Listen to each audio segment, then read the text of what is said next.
네, 어제 대통령의 관련된 공소장이 공개됐습니다. 많은 사람들이 현직 대통령을 피의자로 본 첫 사례를 목격하고 충격을 받았습니다. 그런데 이건 어떻습니까? 증거 인멸이 시도됐습니다. 망치로 컴퓨터 5대를 부셨다고 합니다. 바로 최순실 씨의 짓입니다. 이건 어떻습니까? 자, 박근혜 정부 출범한 다음에 첫 번째 국무총리, 첫 번째 국정원장, 최순실 씨가 컨펌한 것 같습니다. 입맛대로 골랐다는 뜻일까요? 자, 지금부터 공소장과 그 안에 담긴 수사 이야기 나눠보겠습니다. 먼저 영상 준비한 소식 소개해드립니다. 선의의 도움을 주셨던 기업인 여러분께도 송구스럽게 생각합니다. 대통령과 단독 면담한 9개 대기업 회장과 관련자를 소환 조사하여 미르 K스포츠 재단 설립 운영과 관련하여 각종 비리 의혹과 일부 연설물이나 홍보물도 취임 후에도 일정 기간 동안은 의견을 들은 적도 있으나 청와대의 보좌 체계가 완비된 이후에는 그만두었습니다. 정호성은 금년 4월까지 총 180건의 문건을 최순실에게 유출하였고 특정 개인이 이권을 챙기고 여러 위법 행위까지 저질렀다고 하니 참담한 심정입니다. 대통령에 대하여 상당 부분과 공모관계가 있는 것으로 판단하였습니다. 수사팀의 오늘 발표는 전혀 사실이 아니며 객관적 증거는 무시한 채 상상과 추측을 거듭해서 지은 사상 누각일 뿐입니다. 검찰의 공소장 내용과 청와대 설명 너무 다릅니다. 양지열 변호사. 이런 경우는 어떨 때 나오는 거죠? 이렇게 다를 수 있습니까? 그래서 저도 상상을 못했던 것이고요. 네. 아마 이 수사 자체가 굉장히 늦어지면서 이런 식의 결과가 나올 거라고 예상했던 사람은 아무도 없을 것 같은데 네. 다만 검찰에서 조사를 해본 결과 박근혜 대통령에 대한 대미 조사가 없음에도 불구하고 정호성 전 비서관의 휴대전화에서 나온 것들 그리고 안종범 전 경제수석이 일일이 만들었던 수첩과 체크리스트 같은 것들이 너무나 명백한 증거였기 때문에 이런 식으로 공모관계라는 사실을 적시할 수밖에 없었을 것 같으로 보이고요. 네. 국민들은 특정 개인의 위법행위라고 봤던 어떻게 보면 박근혜 대통령의 담화 내용을 기억하고 있는 상황에서 사실상 주도적인 역할을 했다라고 검찰의 공소장이 나왔기 때문에 이 부분에 굉장히 이제 충격을 받았고 저 역시도 마찬가지였죠. 자, 그럼 하나씩 살펴보겠습니다. 검찰은 왜 대통령이 이렇게 많은 영역에서 공범 관계에 있다고 봤는지, 얼마나 대통령이 깊숙하게 관련됐는지 양지열 변호사께 먼저 하나씩 좀 소개를 부탁드리겠습니다. 자, 이건 뭐죠? 사실상 2015년 7월경에 미르와 K스포츠 재단을 만들겠다라는 의사를 먼저 표력을 한 게 공소장에 기재된 바에 따르면 박 대통령이라는 겁니다.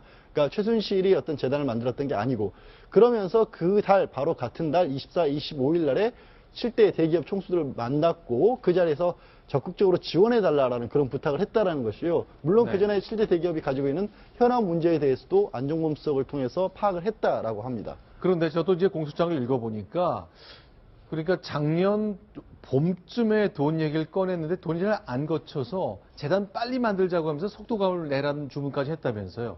자, 그리고 직접 최순실 씨한테 운영을 살펴봐 달라면서 뭐 전권을 준 듯한 인상을 굉장히 강하게 받게 됐습니다. 그렇죠. 그러니까 박 대통령의 일제 공모관계라는 것은 이게 우리 이제 법률용어로 공모 공동 점검이라는 표현을 씁니다.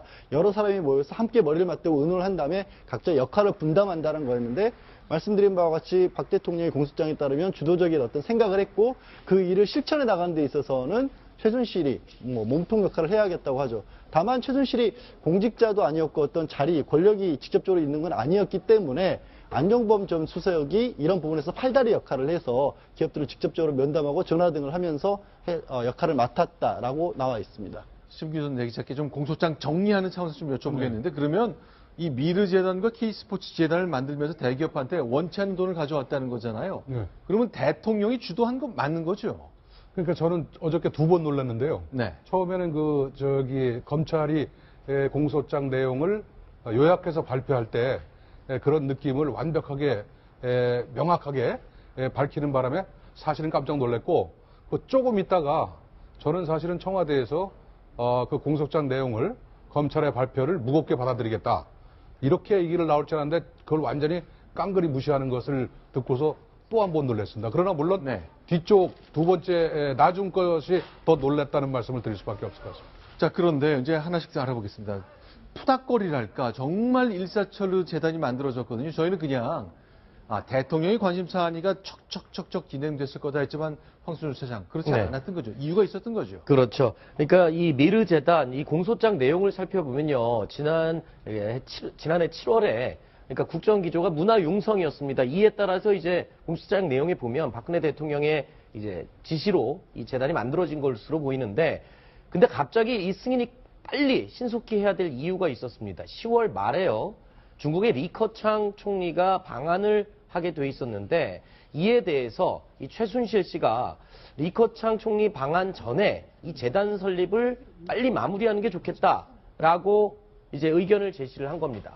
그래서 정호성 비서관에게 이 얘기를 전달을 하니까 이게 이제 다시 문건으로 보고가 됐죠. 그랬더니 이제 박근혜 대통령이 안종범 수석에게 재단 설립을 빨리 서둘러라. 중국의 리커창 총리가 오기 전에 빨리 네.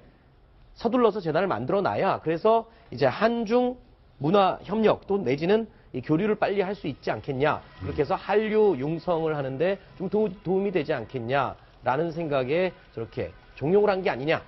이렇게 지금 추정이 되고 있습니다. 네. 지금 이제 많은 분들이 놀라신 게 대통령의 공모 부분 때문에 놀랐지 않습니까? 네.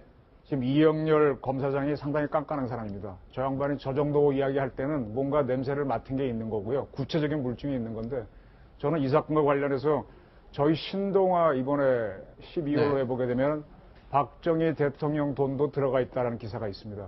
네. 그리고 저도 그 이야기를 이미 아니 오래전- 박정희 대통령의 돈이 어디에 들어갔다니? 박근혜 대통령의 돈이 어디에 들어갔다는 거죠? 그건 한번 기사를 읽어보시면 네. 좋겠고 여러 가지 양설이 있는데요. 네. 지금 저 재단을 만들면 재단 관련해서 움직이는 여러 기관들이 생길 수 있겠죠. 그쪽에 최순실 씨가 투자를 해갖고 네. 이제 재단을 통해서 어떤 뭐 하청을 받거나 일을 할 수 있겠죠. 그래서 네. 그런 거에 박 대통령이 자기도 모르는 사이에 최순실 씨가 아마 박 대통령 돈을 넣었다는 얘기가 있습니다. 있었기 때문에 아마 저는 네. 공모했다고 집어넣지 않았나고 보는데 이 부분에 대해서는 상당히 지금 많은 정보하는 사람들이 보고 있거든요. 네. 그래서 그것 때문에 아마 대통령께서는 수사를 안 받겠다라고 하신 것 같고 검찰은 거꾸로 공모라는 걸 넣었다고 저는 보고 있습니다. 자, 그러면요. 리커창 총리가 작년 10월 30일을 방문했습니다. 그런데 대통령이 이제 시한을 정해놓은 거죠? 그렇죠. 10월 31일 날 리커창이 오니까 4일 전인 10월 27일 날 현판직 해라. 네. 그러니까 공무원들이 서둘렀던 거죠. 그렇죠. 그러니까 지금 미르 재단의 네. 이제 설립을 해라. 지시가 떨어진 게 7월이고 그 이후에 뭐 최순실 씨가 임원이나 재단 사람들을 다 좌지우지하면서 이제 준비를 하고 있었습니다. 그런데 갑자기 리커창 총리 오기 전에 빨리 서둘러라 하니까 네. 법인 설립 허가 신청서를 10월 26일 날 제출을 합니다. 네. 근데 단 하루 만에 다음 날 법인 설립 허가증이 발급이 되게 됩니다. 그런데 27일 바로 이날이 현판직 하기로 예정이 됐던 날이니까 뭐 서둘렀던 거군요. 그렇죠. 그리고 또 지금 그 이후에 1월 달에 설립된 K스포츠도 똑같은데요. K스포츠도 1월 12일 날 신청서를 제출했는데 그 바로 다음 날인 1월 13일에 법인 허가 승인서가 곧장 떨어집니다. 이게 모두 일사천리에 진행되는 이 이유, 법인 설립하는데 이렇게 하루 만에 되는 거는 찾아볼 수가 없는 예죠. 사실은 저 문제를 가지고요. 대통령이 직접 개입하지 않고 어떻게 하루 만에 이렇게 빨리 되느냐라고 물었을 때 정부에서 아무런 답을 못했었습니다. 이제 그 비밀이 풀린 거죠. 저희가 지금 공개될 영상은요. 9월 말에 있었던 올 국회 국정감사장입니다. 문화체육부 장관을 상대로 야당 의원이 질문 공세를 펴붓습니다. 어떻게 그날 하루 만에 이렇게 빨리 진행되느냐? 답을 못하고 있습니다. 듣겠습니다. 그날 전경련이 서울 사무소에서 오후 5시에 접수한 날입니다. 근데 보통은 그 재단 설립 허가서를 세종시 본청으로 가져가는데 왜 그날은 서울시 사무소에서 받았나요? 직원이 서울에 출장을 올 기회에 서류를 전달받았다고. 담당 주무관은 그날 출장 중이었기 때문에 서울에서 받았다. 자, 그러면 희한한데 주무관이 전혀 기억을 못해요. 탑승 시각이 12시 34분입니다. 오전에 회의 안 했어요. 이해가 안 가는 거 아니겠습니까? 자, 지금 장관 답을 못하고 있습니다. 자, 이런 일이 있었으니까 공소장을 통해 새로운 것을 하나 알 수 있었습니다. 그러나 하나 더 있습니다. 박근혜 대통령이 최순실 씨 민원까지 해결해 줬군요. 이런 일을 도대체 어떻게 있었는지 좀 과정을 정리해 주십시오. 네, 지금 검사 공소장에 나온 내용 중에는 대표적인 게 있는데 일단 첫 번째로 KD 코퍼레이션 회사의 기술을 대통령이 직접 안종범 수석에게 현대차를 통해서 한 중소기업의 제품을 납품받아라. 화면에 보고 있는 저 KD 코퍼레이션입니다. 저 회사가 그러니까 최순실 씨의 딸 정유라 씨의 초등학교 친구, 그 친구의 아버지 회사인 거죠. 그렇죠. 정유라 씨 본인의 딸의 친구의 아버지 회사를 지금 현대차에 납품을 받도록 그 액수가요 10억 6천만 원어치 상당의 제품입니다. 이 제품은 뭐냐면은 기초 무기화학물질 제조업체로 나와 있는데 네. 이 제품을 10억 6천만 원을 납품 받으라고 얘기를 하면서 이렇게 얘기를 합니다. 네. 이 뭐 좋은 회사인데 이 부당하게 해외 기업으로부터 좀 네. 부당한 대우를 받고 있으니 네, 네. 좀 챙겨줘라라고 네. 하면서 지금 지시를 했다고 하는데 나중에 공소장에 밝혀진 내용을 보면 최순실 씨의 딸의 친구의 아버지 회사로 알려져 있고 이렇게 10억 6천만 원어치를 납품하게 해준 대가로 최순실 씨가 이 딸의 친구 아버지로부터 1,000만 원 이상의 샤넬백, 명품 백을 받고 현금 4천만 원을 두 번에 나눠서 전달받은 것으로 그렇게 알려지고 있습니다. 그런데 궁금한 게 있습니다. 박근혜 대통령이요.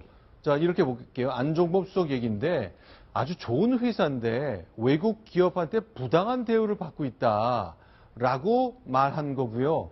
대통령이 그 얘기를 그 대기업에 전달하니까 현대차에서 뭐 알았습니다 하고 다 따른 건데 궁금한 게 있습니다.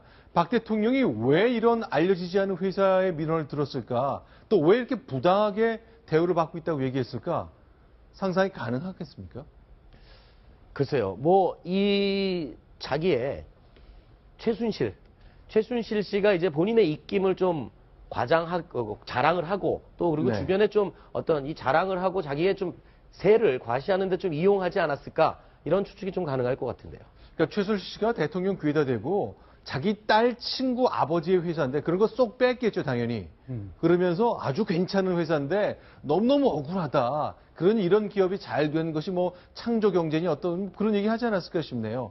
결국 대통령이 그 얘기를 고지고대로 믿고 현대차 얘기하니 뭐 현대차에서는 뭐 거절할 이유가 없는 거죠. 그래서 한 1년 넘는 기간 동안에 10억 이상 물건을 사준 겁니다.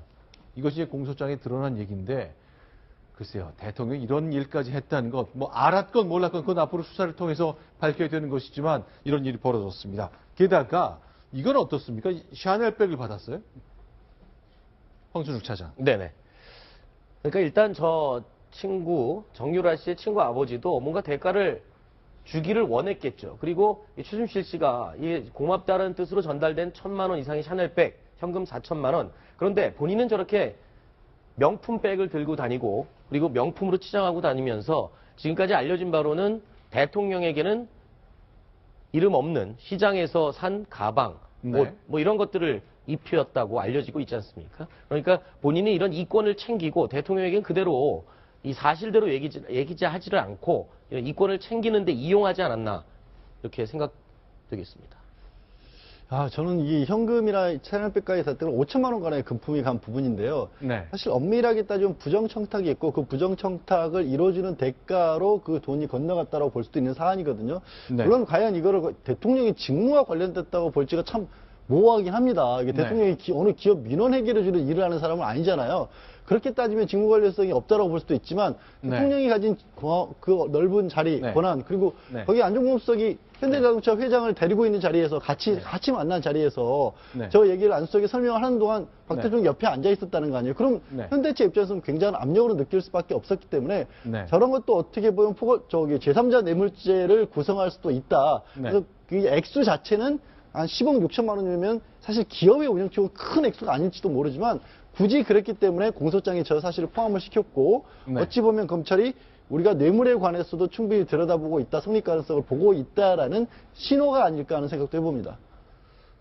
그런데요, 대통령한테 그런 거 부탁해놓고 자기는 친구, 그러니까 학부형으로 알고 있었던 사이잖아요. 네. 1,000만 원짜리 백 받고 현찰로 2천만 원으로 2번 받고 이런 일들이 대통령 주변에 벌어졌던 거죠. 그러니까 대통령을 도대체 뭘로 생각하는지를 모르겠어요. 네. 최순실 씨 입장에서 보면 네. 대통령은 거의 자판기가 아니었는가. 네. 민원을 집어넣으면 그것이 해결돼서 나오는 민원 자판기 네. 이 정도에 불과하지 않았는가 생각이 들어가지고 사실은 많은 사람들이 어떤 그 분노나 이런 걸 느낄 때 네. 어떤 엄청나게 큰 사건에 대해서 네. 큰 행위에 대해서도 분노를 느끼지만 사실은 저는 이 문제에 대해서도 네. 굉장히 국민들이 실망하고 동시에 화를 내는 것이 바로 이런 문제들이 더 크지 않겠는가 하는 생각도 해봤습니다. 네, 저는 지금 저거를 보면서 생각나는 게 정윤회 씨가 충신과 간신은 종이 한 장 차이라고 그랬죠. 네. 아주 그 말이 굉장히 의미심장한데 아마 그 대통령 당선되고 난 다음에 정윤회 씨하고 그다음에 최순실 씨하고 서울 파워 게임을 벌려서 누가 네. 박 대통령에 접근하느냐 문제를 놓고 해서 아마 정윤회 씨가 떨어진 걸로 보는데요. 자, 저기서 가만히 지금 사건을 쭉 보시면은 최순실 씨가 우리 그 박 대통령을 위해서 그 여러 가지 뭐 주사 처방을 할 수 있도록 가장 어떻게 보면 사람이 원하는 거를 다 하도록 채워줬지 않습니까? 네. 그러면 사람의 마음을 잡고 나서 자기가 원하는 걸 툭 집어넣어갖고 자기도 이득을 보는 건데 네. 이게 전형적인 간신의 모델입니다. 네. 제가 혹시 기회가 되면은 전혀 다른 사람으로 아마 저 남재준 씨를 한번 소개하고 싶은데요.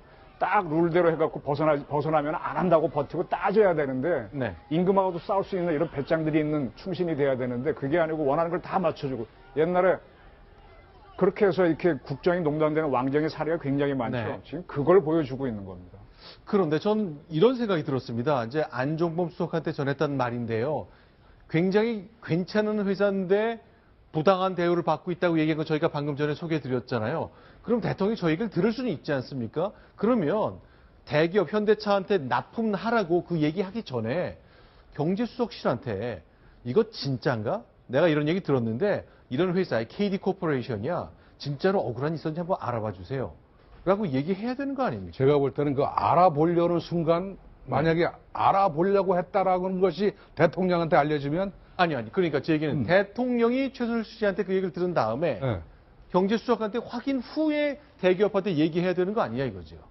그렇다면 뭐 그 얘기는 좀 틀리겠지만 네. 제가 볼 때는 대통령이 최순실 씨의 부탁에 대해서 네. 지금까지 한두 번도 의심을 가져본 적이 없는 정황이 많지 않습니까? 왜 유독 이 문제에만 관해서만 의심을 가져야 되는지 그것도 제가 볼 때는 맞지 않은 것 같고요. 네. 제가 볼 때는 뭐 나중에 보니까 뭐 현대에서는 그냥 뭐 허겁지겁 그냥 당일로 계약을 했다는 거 아닙니까? 원래는 한 2, 3년 동안 테스트를 네. 거쳐서 제품을 테스트한 다음에 옳은지 여부에 대해서 네. 또는 받아야 될지 말아야 될지를 검증한 다음에 계약을 맺는 것이 일반적인 관행인데도 불구하고 그냥 말 한마디로 그냥 계약을 체결했다는 것이죠.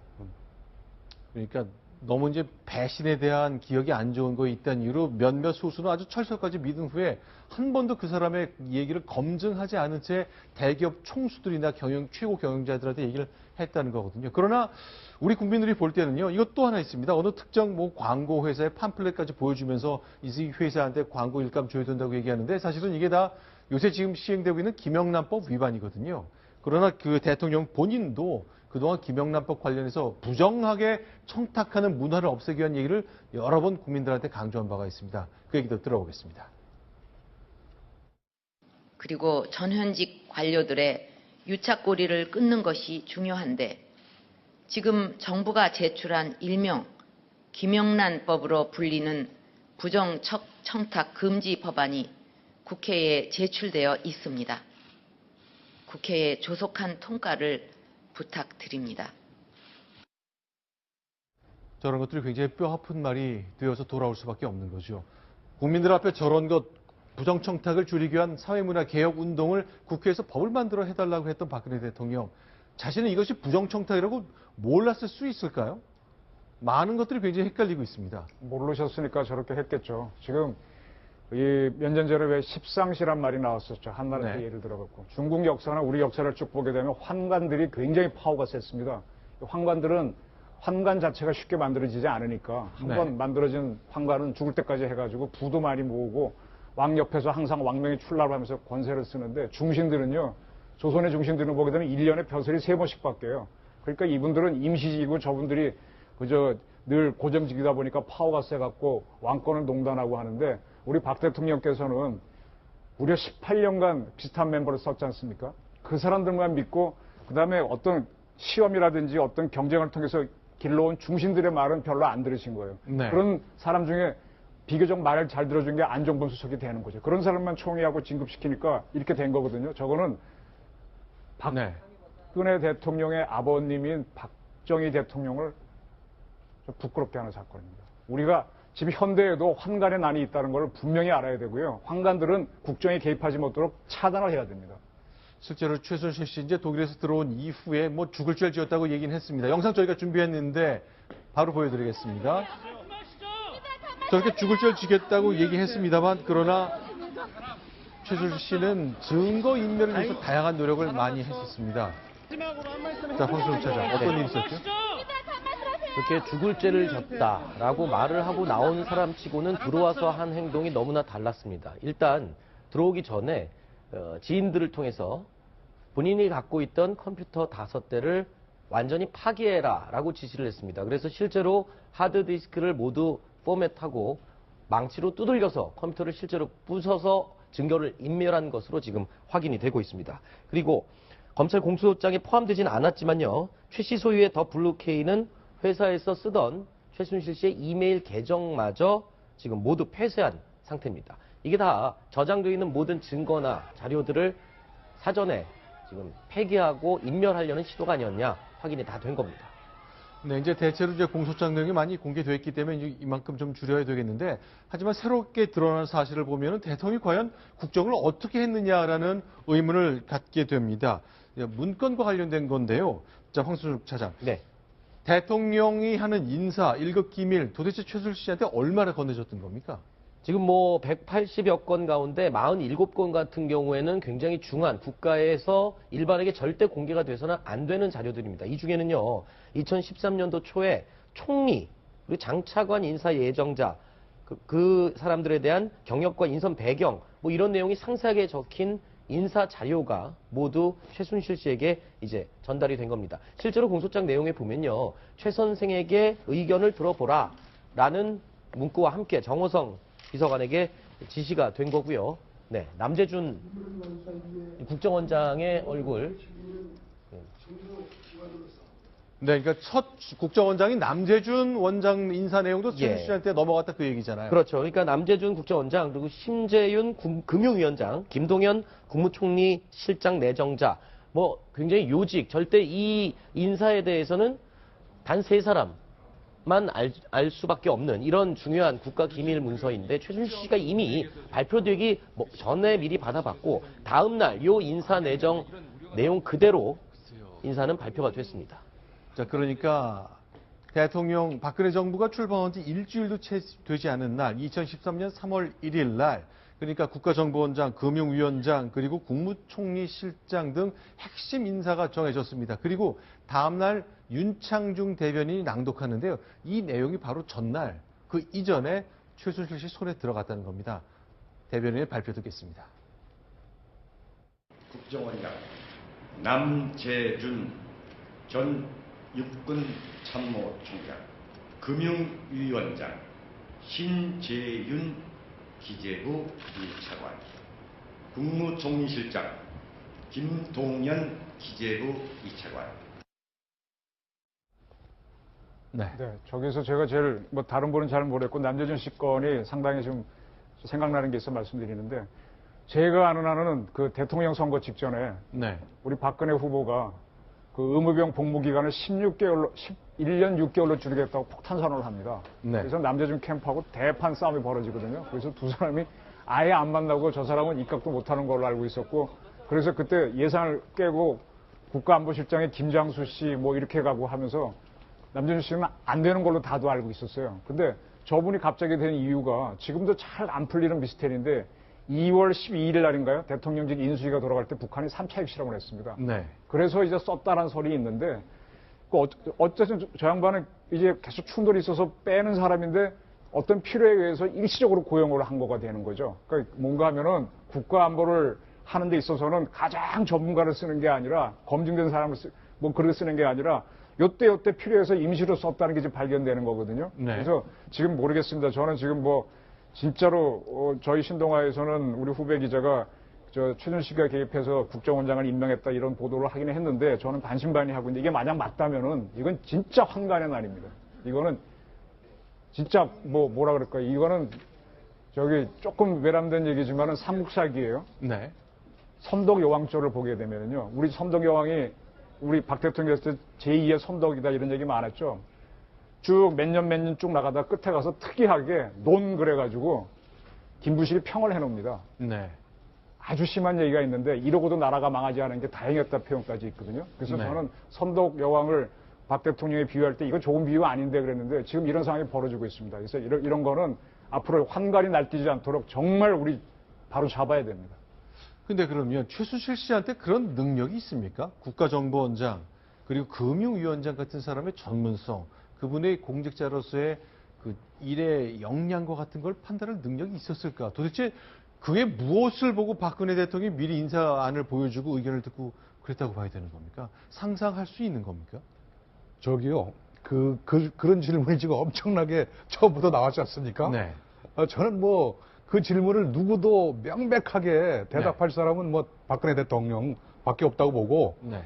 그럼에도 불구하고 하여간 뭐 모든 상식을 총동원해서 얘기하자면 네. 대통령의 판단이 잘못됐는데도 불구하고 네. 잘못됐음에도 불구하고 본인은 옳다고 생각하는 데서 모든 비극이 생겼다. 네.